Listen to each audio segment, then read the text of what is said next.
महाराष्ट्राची hot city म्हणून ओळख असलेल्या चंद्रपुरात मार्चच्या सुरुवातीलाच उन्हाचा तीव्र तडाखा जाणवू लागलाय। शहरातील तापमानाने 40 अंशांचा टप्पा गाठल्याने दुपारच्या वेळी जनजीवन विस्कळीत होत असून नागरिक उष्णतेपासून बचाव करण्यासाठी विविध उपायांचा आधार घेताना दिसत आहेत। काय आहेत हे उपाय पाहूया या बातमीत।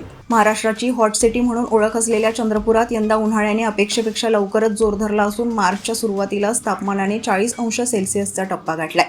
प्रखर उन्हामुळे शहरात दुपारच्या वेळी रस्ते अक्षरशः ओस पडत असून नागरिक अत्यावश्यक कामाशिवाय घराबाहेर पडणे टाळताना दिसतात। उष्णतेपासून बचाव करण्यासाठी गॉगल्स, स्कार्फ, टोपी यांचा वापर वाढलाय।